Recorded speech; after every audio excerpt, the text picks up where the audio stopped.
Hi everyone, welcome to Tireless Zone. I hope you guys are fine and enjoy the videos. Last video में मैंने स्वतंत्र राज्य 18वीं सदी शुरू किया था, जिसमें हैदराबाद और अवध को कंप्लीट भी किया है। आप लोग देख सकते हैं। आज इसे कंटिन्यू करेंगे।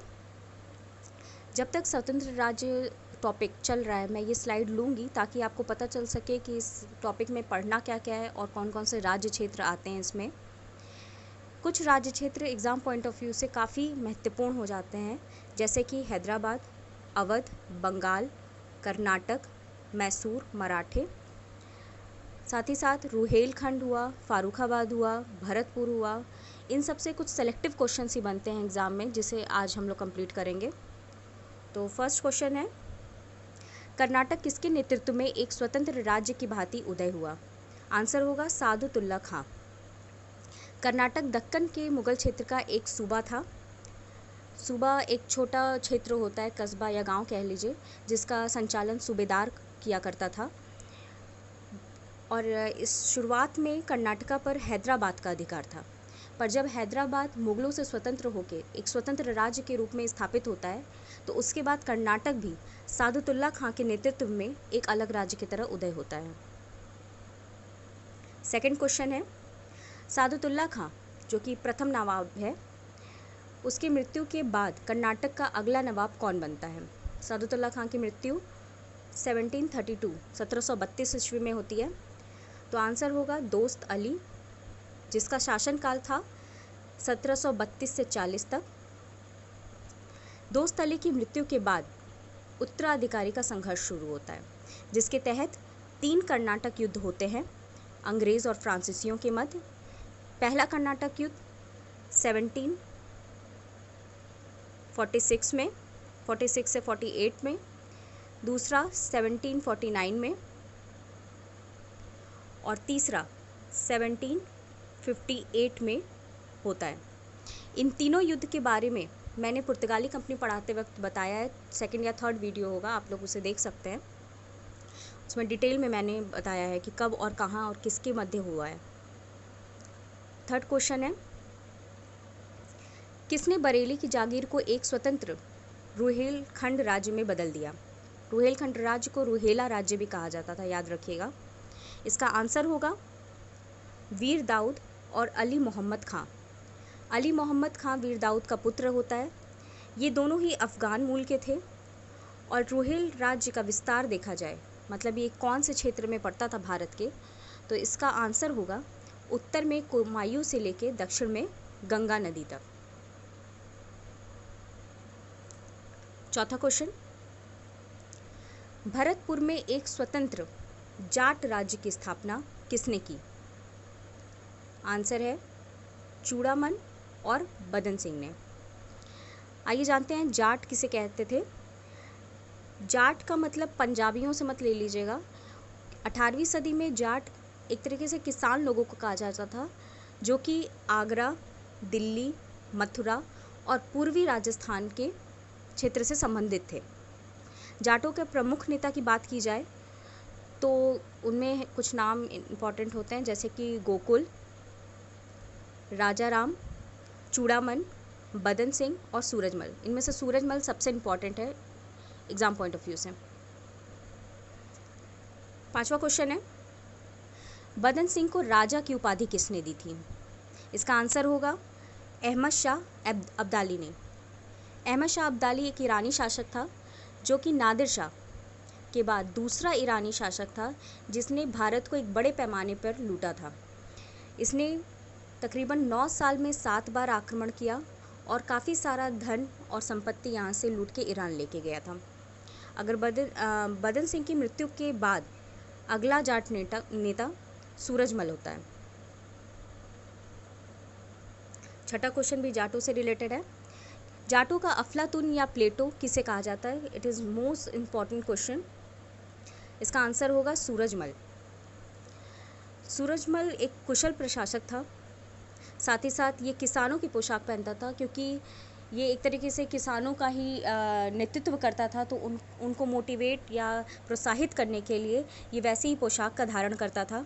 साथ ही साथ ये ब्रज भाषा का प्रयोग करता था, क्योंकि देखा जाए तो जाट लोग आगरा, दिल्ली क्षेत्र के होते थे, जो कि पश्चिमी उत्तर भारत में पड़ता था, और पश्चिमी उत्तर भारत में ब्रज भाषा का बोलबाला था, जिसकी वजह से सूरजमल भी ब्रज भाषा का सबसे ज़्यादा प्रयोग करता है।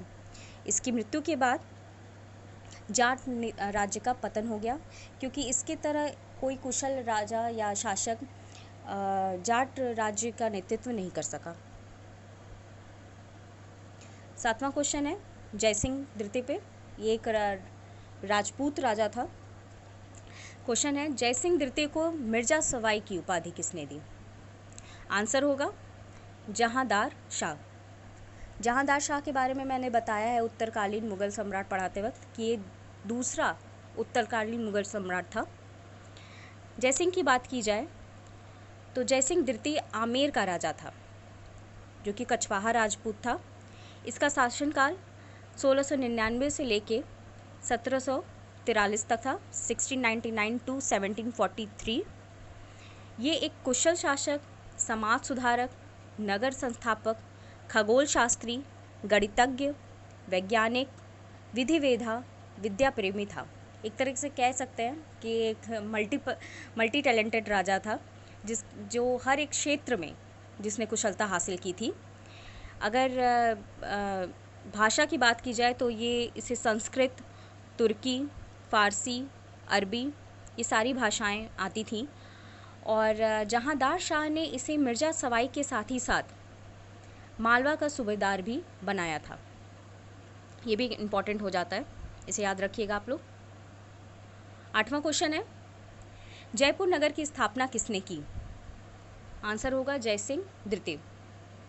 इसने 1727 में जयपुर नगर की स्थापना की, और जयपुर नगर को बसाने के लिए इसने जो क्षेत्र प्राप्त किया था, भूमि प्राप्त की थी, वो जाटों से प्राप्त की थी। जयपुर नगर के बारे में एक फैक्ट बहुत इम्पॉर्टेंट है कि ये भारत का प्रथम आधुनिक शहर था। आधुनिक शहर क्यों?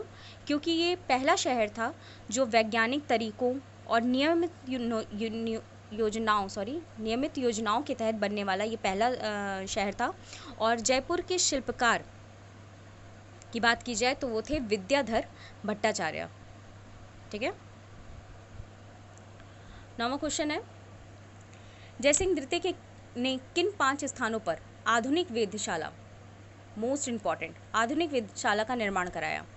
ये 5 स्थान हैं जयपुर, दिल्ली, आगरा, उज्जैन और वाराणसी। ये 5 आप लोग याद रखिएगा। जयसिंह द्वितीय ने खगोल शास्त्र के अध्ययन हेतु एक सारणी तैयार की थी। मैंने पहले ही बताया ये खगोल शास्त्री भी था, वैज्ञानिक भी था, गणितज्ञ भी था। तो इसने एक सारणी तैयार की थी जिसका नाम था जिज मोहम्मद शाही। ठीक है। नेक्स्ट क्वेश्चन, यूक्लिड जो कि यूनानी था कि रेखा गणित के कुछ बातों का संस्कृत में अनुवाद किसने कराया? आंसर होगा जयसिंह द्वितीय। जयसिंह द्वितीय ने नेपियर के त्रिकोणमिति और लघु गणित से संबंधित रचना को भी संस्कृत में अनुवाद कराया। साथ ही साथ ये अश्वमेघ यज्ञ करने वाला अंतिम राजा था। अश्वमेघ यज्ञ क्या होता था कि पहले के टाइम में राजा लोग अपने घोड़े को, काफ़ी राजाओं का एक कंपटीशन टाइप का होता था जिसमें अपने घोड़े को ये लोग दौड़ाते थे, और वो घोड़ा जहाँ तक के क्षेत्र को कवर करता था वो उस राजा का हो जाता था।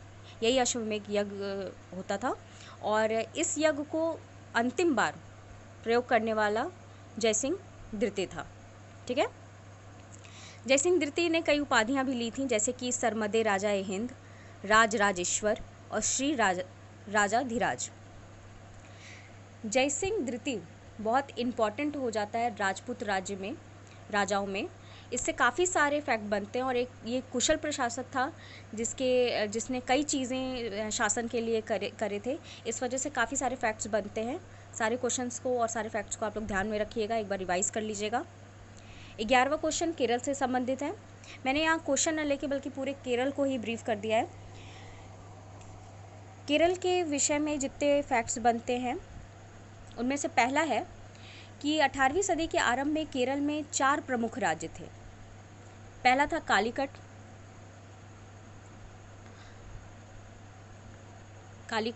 दूसरा था कोचीन, तीसरा था चिरक्कल और चौथा था त्रावणकोर। त्रावणकोर को आज के समय में त्रिवेंद्रम भी कहा जाता है। इनमें से त्रावणकोर जो था वो केरल की राजधानी थी।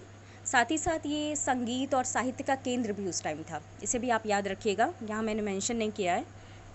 सेकंड पॉइंट है, 18वीं सदी को केरल क्षेत्र में मलयाली भाषा साहित्य का पुनर्जागरण काल का माना जाता था।